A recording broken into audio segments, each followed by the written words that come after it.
Senhor, eu sei como fazer o seu filho andar. Novamente, disse a menina mendiga negra ao milionário Franklin Hayes, que já tinha passado por aquele beco da Clark Street centenas de vezes, mas nunca assim, nunca. Com o zumbido surdo das rodas da cadeira de rodas substituindo o barulho dos tênis. Nunca. Com um silêncio tão pesado que fazia o barulho da cidade parecer distante. O seu filho Tyler estava sentado, em silêncio na cadeira de rodas, enrolado num cobertor desbotado dos Chicago Cubs. O cabelo arenoso do menino estava despenteado, os olhos fixos nas rachaduras da calçada, como se contá-las lhe desse um propósito. Ele tinha 10 anos, mas não ficava de pé há mais de 18, né? Meses. Franklin, que já foi considerado o homem que transformou Chicago pela Forbes, construiu um império imobiliário a partir de prédios em ruínas e 4 quarteirões abandonados. Ele transformou a decadência em vistas de bilhões de dólares, mas todo o dinheiro e toda a influência não puderam restaurar o movimento das pernas que seu filho havia perdido após um acidente de esqui em Vale. Os médicos foram precisos. Fratura vertical T6 com traumatismo medular, danos permanentes. As palavras se repetiam na cabeça de Franklin como um disco riscado que zombava dele a cada tique do ponteiro dos segundos. A esperança, outrora seu combustível, tinham se tornado seu. Atormentador. Foi então que ouviu a voz. Senhor, disse a menina novamente, mais claramente desta Vez, eu sei como fazer o seu filho andar. novamente. Franklin apertou com força as alças da cadeira de rodas. Ele esperava algum vigarista adulto, alguém tentando vender um óleo milagroso, ou um golpe da nova era, mas em vez disso, uma menina pequena. Saiu de trás de uma caixote de reciclagem amassado. Ela parecia ter uns 8 anos, pele morena, olhos castanhos grandes que transmitiam uma maturidade muito além da sua idade. O capuz do moletom estava rasgado no cotovelo, as calças de ganga estavam sujas com a sujeira da cidade e ela usava sapatos, remendados com fita adesiva, mas a sua postura era ereta, a voz firme. Com licença? Perguntou Franklin com a voz misturando irritação e descrença. Eu disse que posso. Ajudar o seu filho, repetiu a menina. Meu nome é Laia, moro no abrigo da igreja, em Wells. Eu vi vocês dois ontem. Ele parecia muito triste. Tyler olhou para ela, não com medo ou pena, mas com curiosidade. Era a primeira vez em dias que Franklin o via olhar para algo com interesse. Você tem estado a observar-nos? Perguntou Franklin. Só um? Pouco, disse ela, mudando o peso do corpo. Eu sento na esquina quase todos os dias, muitas. Pessoas passam, mas vocês pararam. Vocês pegaram a luva que ele deixou cair. Vocês não. Simplesmente foram embora. Achei que talvez vocês ouvissem. Franklin franziu a testa, olhando para Tyler, que ainda observava a menina. O ferimento do meu filho não é tristeza, jovem. Senhora, é um dano neurológico. A coluna não esqueceu, apenas desligou. Laia interrompeu suavemente. Era o que a minha avó costumava dizer. Às vezes o do corpo não para porque está quebrado. Ele para porque o coração está cansado. Franklin estava prestes a dispensá-la quando a voz fraca de Tyler interrompeu. Pai, talvez. Possamos ir só dar uma olhada. Ele não tinha pedido. Nada há semanas. Nem TV, nem sobremesa, nem nenhuma história antes de dormir. Mas agora ele estava a pedir para seguir uma menina descalça de um beco. Franklin fechou os olhos e exalou. Longamente, se algo parecer errado, disse ele a Tyler. Vamos embora. Combinado? Tyler acenou com a cabeça, os cantos da boca, tremeando, não exatamente um sorriso, mas algo parecido. Sigam-me, disse Laia, já virando-se. Eles caminharam pelo baixo da cidade, longe da Michigan Avenue, e entraram em ruas esquecidas, onde os prédios se inclinavam para dentro e o ar cheirava a ferrugem e a chuva do dia anterior.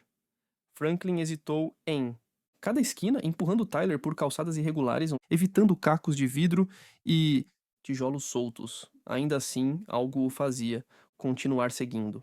Talvez fosse a calma de Laia, talvez fosse a esperança silenciosa de Tyler. Ou talvez. Franklin estava exausto demais para lutar por qualquer coisa. Chegaram a um pátio estreito atrás de uma fileira de prédios de tijolos marrons em ruínas. Uma velha, Porta de madeira, meio escondida por era e grafites desbotados, abriu-se sem que alguém batesse. Dentro havia uma sala iluminada apenas pela luz do sol, que entrava por buracos no teto.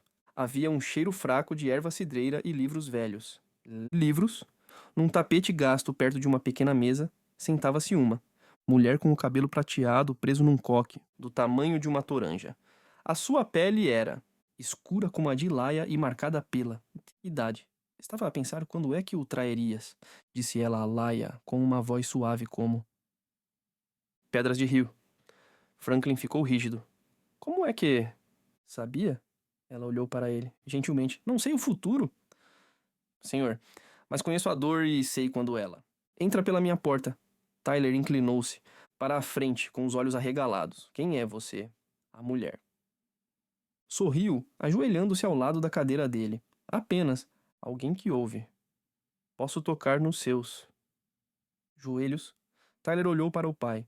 Franklin sentiu o coração bater com dúvida e lampejo de outra coisa, medo talvez, ou esperança. Acenou, lentamente com a cabeça. A mulher colocou as mãos nos joelhos de Tyler. Os dedos dela eram ásperos, quentes e firmes. Ela fechou os olhos e murmúrio suave escapou dos lábios. Uma melodia tão antiga quanto o vento, tão terna quanto histórias para dormir. Há muito. Esquecidas. Tyler se contorceu ligeiramente. Senti. Algo, sussurrou ele. Como eletricidade, mais suave. Franklin se inclinou para a frente, segurando o braço da cadeira. O que você quer dizer com sentiu? Perguntou a mulher, abrindo os olhos. O corpo dele se lembra demais do que pensa. Isso não é ciência médica, disse Franklin. Não, a mulher, concordou. Mas a ciência não se senta ao lado de um menino quando ele pensa que é invisível. Ela virou-se para Tyler. Queres tentar? Ficar de pé? Tyler engoliu em seco e acenou com a cabeça. Ela ajudou-o com cuidado. As pernas dele tremiam, os braços tremiam. Franklin inclinou-se para a frente, mas a mulher impediu-o com a mão levantada. Mão. O pé esquerdo de Tyler se moveu. Depois, o direito. Ele ficou de pé. Franklin caiu, de joelhos, com os olhos ardendo. Ty! Ele sussurrou. Oh, Deus! Ty! Tyler ficou de pé, trêmulo, e com os olhos arregalados, os braços pairando ao lado do corpo, como se o próprio ar pudesse sustentá-lo. As pernas frágeis pelo desuso tremiam, sob o peso do corpo, mas ele estava de pé. Franklin prendeu a respiração. O mundo à sua volta desvaneceu-se, as janelas partidas, o teto com correntes de ar, o tapete antigo. Debaixo dos seus pés, tudo se dissolveu, no milagre que se desenrolava a poucos centímetros de distância. Tyler olhou para o pai, um sorriso, começando a surgir nos cantos da boca, inseguro e incrédulo. Franklin avançou, mas não o apanhou, não queria. Ajoelhou-se com os braços estendidos, mas sem tocar, como uma testemunha com medo de que a sua presença pudesse quebrar o feitiço. Tyler deu um passo, foi pequeno, mais um. Arrastar do que um passo, mas foi dele. Deu outro. Então os joelhos cederam e ele começou a cair. Desta vez, Franklin agarrou-o, segurando-o com força, pressionando. O rosto contra a cabeça de Tyler, enquanto o menino tremia de soluços. Eu senti... Pai, sussurrou ele. Senti as minhas pernas. Senti mesmo. Franklin só conseguiu acenar com a cabeça. A voz. Presa entre um choro e uma oração. Laia ficou em silêncio ao lado, com as pequenas mãos enfiadas nas mangas largas da camisola. Os seus olhos estavam calmos, nem presunçosos, nem triunfantes, apenas imóveis. A mulher idosa deu um passo para trás com as mãos cruzadas e uma expressão de paz, expectativa, como se tivesse visto esta cena muitas vezes antes. Franklin virou-se. Para ela, o rosto manchado de lágrimas. Eu preciso de saber, disse ele baixinho. Como é que fez? Isso? Preciso de entender. O olhar da mulher. Não se moveu. Não há muito para entender. O corpo obedece ao coração mais do que admitimos. Quando o espírito desiste, os membros seguem e o seu filho parou de acreditar, mas hoje, pela primeira vez em muito tempo, ele confiou no que não podia ver. Não é assim que a cura funciona, disse Franklin, mas as palavras não tinham convicção. Não, respondeu ela, gentilmente. Então diga-me, como explica o que acabou de acontecer? Ele não respondeu. Ele não conseguia. Em vez disso, virou-se para Laia. Quem? É você realmente? Laia baixou os olhos, afastando. Uma madeixa da bochecha, apenas uma menina que ouvia. Histórias. A minha avó criou-me quando ninguém mais o fez. Ela dizia: as pessoas nem sempre precisam de ser consertadas. Às vezes só precisam de ser lembradas de que não estão quebradas. Ela deu um passo à frente e ajoelhou-se, ao lado de Tyler. Eu nasci com um pé torto. As crianças riam, os adultos ficavam a olhar. Eu não conseguia correr, não podia brincar. Então, um dia, a minha avó sentou-me. Neste mesmo tapete, colocou a mão no meu tornozelo e cantarolou, tal como hoje. Ela não me pediu para acreditar, nem sequer. Disse que me podia curar. Apenas disse: levanta-te se conseguires. E eu levantei-me. Tyler olhou para ela com os olhos arregalados e funcionou. Laia sorriu. Nunca mais voltei a mancar. Franklin levantou-se lentamente, virando-se para a mulher. Onde está ela agora? A sua avó? O sorriso de Laia desapareceu. Ela desviou o olhar. Faleceu há quase um ano. AVC. A sua voz falhou ligeiramente. O único sinal da sua dor. Colocaram-me num lar De acolhimento depois disso, fugi ao fim de 3 dias. Ninguém acreditava nas suas histórias. Diziam que ela era uma farsante, uma vigarista. Diziam que eu tinha inventado tudo. Então, vives nas ruas? Franklin perguntou, suavemente. Laia acenou com a cabeça. Na igreja, na maioria das. Noites, às vezes nos fundos de uma padaria. Perto de Southport. Mas estou bem, ajudo. As pessoas, às vezes, tal como ela fazia. Não devias viver assim, disse Franklin. És apenas uma criança. Muitos de. Nós somos apenas crianças, respondeu Laia. Mas as ruas não se importam. O mundo esquece-nos, a menos que tornemos impossível ignorar-nos. Franklin olhou para Tyler, que se tinha endireitado nos seus braços com os dedos. Tremiam com uma excitação cautelosa. Europa, quero ajudar-te, disse Franklin a Laia. Europa tem meios, pessoas que podem arranjar-te uma casa, educação, segurança. Laia abanou a cabeça. Obrigada, mas é aqui que sou necessária. Nas esquinas onde ninguém olha, entre pessoas que Pensam que a esperança é para os outros. É aqui que a avó sempre disse que a cura começa. Franklin sentiu-se dividido. O peso do Privilégio pressionava contra a dura verdade. Das palavras de Laia, ela não queria ser salva. Ela queria um propósito, e de alguma forma, ela Já tinha. Mesmo assim, ele tirou um cartão de visita do Bolso do casaco, impecável e com o seu nome e número do escritório gravados. Se alguma vez mudares de ideias, disse ele, entregando-lhe, ou se precisares de ajuda, qualquer tipo de ajuda. Logue para esse número, o meu assistente. Atenderá a qualquer hora do dia ou da noite. Laia pegou-o delicadamente e estudou-o como se fosse uma relíquia. depois dobrou-o e enfiou-o num Pequeno bolso interno do casaco. Obrigada, disse ela. Tyler estendeu a mão e pegou na dela. Vou ver-te de novo? Perguntou ele. Laia sorriu. Se alguma vez deixares de acreditar, provavelmente estarei por perto. Tyler sorriu e envolveu-a nos braços. Foi o primeiro abraço que ela recebia em mais de um ano. Ela ficou, em pé, endireitando lentamente o fio solto na manga. Deves ir, disse a idosa, num tom caloroso, mas firme. O rapaz deu o primeiro passo. Agora tende seguir o seu caminho. Franklin acenou com a cabeça, empurrando lentamente a cadeira de rodas, embora Tyler insistia em dar alguns passos apoiando-se nos braços para se equilibrar. Ele não falou muito no caminho para casa, mas seus olhos estavam brilhantes com um fogo que Franklin não via.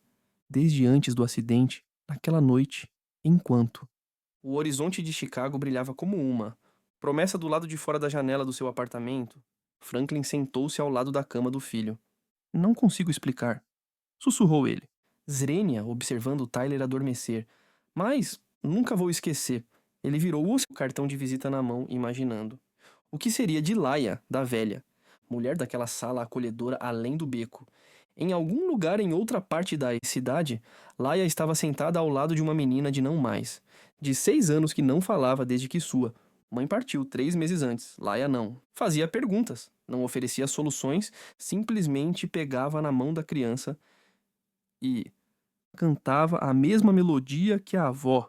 cantava, porque a cura que ela aprendeu nem sempre começa com respostas, né? Às vezes começa com a presença, com O silêncio com o ficar passou uma semana, depois 2. O frio do final de outubro intensificou-se. em Chicago. Folhas espalhadas como Cartas esquecidas no chão. Franklin Hayes notou como o vento soava diferente, quando não trazia medo. As suas manhãs já não começavam, com o chiado mecânico de uma cadeira de rodas, mas com o barulho cauteloso dos passos de Tyler. No chão de madeira, todos os dias o rapaz caminhava mais longe. Primeiro, atravessava a sala, depois o corredor e, por fim, ia do elevador até a calçada e voltava, né? Não de forma perfeita nem sem tropeçar, mas com uma certeza crescente. Os seus terapeutas, que há muito tinham adotado um tom de educada desesperança e agora observavam, incrédulos enquanto Tyler descrevia a sensação. Nas panturrilhas, formigamento nas coxas. Uma estranha sensação de retorno. Franklin tentou explicar.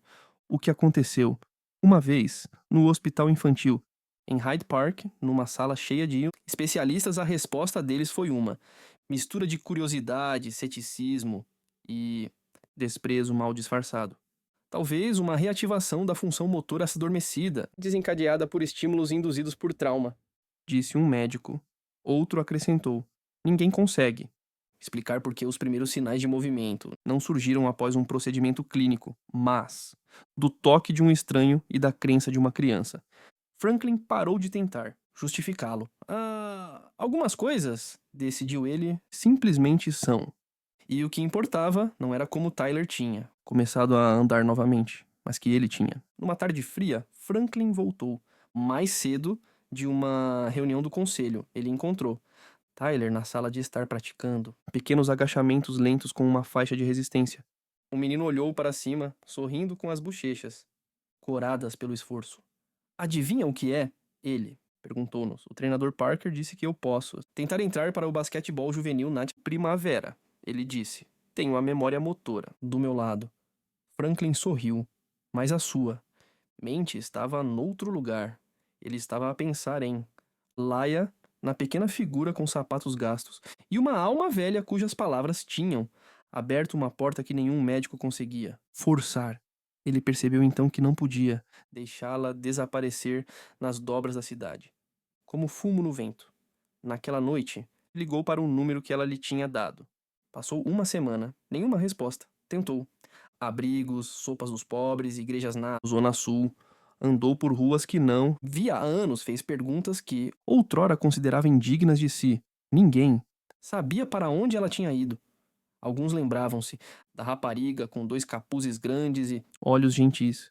Outros diziam que ela costumava cantarolar. Canções que faziam até as crianças mais revoltadas pararem para ouvir, mas ninguém havia há dias. ela vai e vem. Um voluntário de centro juvenil em Ashland disse-lhe: ela é Como uma sombra com coração, ajuda as pessoas e depois desaparece. Franklin deixou o seu número, o seu nome e a sua Promessa de ajudar. Ainda assim, silêncio, então, uma tarde enquanto passava por uma fileira de lojas fechadas perto de Roosevelt e Loomis, ele viu uma menina sentada no meio-fio, de costas para a parede, com os braços envolvendo. Um menino mais novo. O rosto do menino estava pálido, os lábios trêmulos e o braço direito, acessado como se estivesse ferido. Laia Franklin parou o carro tão repentinamente Que os pneus chiaram. Ele saiu, devagar, com cuidado, para não assustá-los. Lila, disse ele em voz baixa. Ela olhou para cima, assustada no início, depois sorriu suavemente. Você me encontrou. Eu estive à sua procura, disse Franklin. Não conseguia parar de pensar em você. Laia ajudou o menino a ajustar o aperto no braço e depois se levantou. Este é Jaden. Ele caiu de uma lixeira ontem, o braço pode estar torcido. Estive de olho nele. Franklin olhou em volta. Não havia. Adultos, nem telefones, nem ajuda. Você não pode continuar fazendo isso na rua, disse ele. Deixe-me ajudar, por favor. Laia abanou a cabeça. Este é o lugar onde as pessoas se machucam, é onde a avó ajudava, é onde eu devo estar. Master, não é seguro, Franklin insistiu. Ainda és uma criança. Mereces. Achas que eu não quero uma cama quente ou comida que não seja? Do mercado? Ela interrompeu gentilmente. Eu quero. Mas as pessoas que eu ajudo não tem ninguém. E elas confiam em mim. Porque sou uma delas. Elas não veem. Uma assistente social. Elas veem outra criança que sabe o que é dormir. Com fome, quem sabe como é ser invisível. Franklin suspirou derrotado, mas profundamente comovido. Pelo menos deixa-me dar-te algumas opções, um lugar para onde ir quando estiver muito frio, um lugar seguro. Não estou a pedir-te para mudares a tua missão apenas para não te esqueceres de ti mesma nela. Laia olhou para Jaden, depois para Franklin. Lentamente, ela acenou com a cabeça. Está bem, um número, talvez uma chave para algum lugar seguro. É justo. Franklin entregou-lhe um envelope dobrado. Há um cartão de débito lá dentro. Saldo ilimitado. É seu, sem perguntas. Também uma chave de um apartamento na Zona Norte. Totalmente equipado para o caso de Laia. Não lhe agradeceu, não por grosseria, mas porque sabia como era a verdadeira ajuda. Não era piedade. Não era piedade disfarçada de caridade, mas sim uma presença silenciosa e constante. Sabes, disse ela após um momento. A avó costumava dizer que o coração da cidade é mais alto. Nos seus lugares mais silenciosos, acho que foi isso que ouviste naquele dia. Não fui eu, apenas o coração. Franklin sorriu, com a garganta apertada. Lembras-me alguém que eu costumava ser, antes de me perder no aço e nos números. Laia riu baixinho. Bem, talvez tenhas encontrado o caminho de volta. Eles ficaram ali, o par improvável, um milionário e uma mendiga unidos por algo que nenhum livro-razão poderia contabilizar. Vou te ver de novo? Perguntou Franklin. Laia inclinou a cabeça. Provavelmente não da maneira que você espera, mas se alguém próximo a você esquecer como acreditar, provavelmente estarei por perto. Naquela noite, Tyler subiu ao palco número concerto de outono da sua escola, sem cadeira de rodas, nem aparelho ortodôntico. Ele vestia um blazer azul e calças caqui. Os seus passos eram lentos, mas o queixo estava erguido. Quando o diretor perguntou-lhe como encontrou forças, ele olhou para o que acreditou que eu era capaz, disse ele simplesmente. E num beco a 8 quilômetros de distância, Laia sentava-se, ao lado de uma senhora idosa chamada Teresa, que não falava desde que o marido morrera, inverno anterior. Laia não fez perguntas, apenas cantarolava uma melodia mais antiga do que a memória, deixando o silêncio fazer o que as palavras muitas vezes não conseguiam, porque curar como ela tinha aprendido era menos sobre consertar e mais sobre estar presente. Era o ato teimoso de sentar-se ao lado da dor e dizer: eu vejo-te, não vou embora. Franklin nunca mais a encontrou, não pessoalmente. Meister, às vezes, quando passava por um beco ou parava em um abrigo, ele ouvia alguém cantarolar e sentia um calor que não conseguia explicar. Tyler parava, olhava em volta e sorria. E os dois sabiam que, em algum lugar, próximo o coração mais silencioso da cidade, ainda batia, ajudando, observando, recusando-se a ir embora.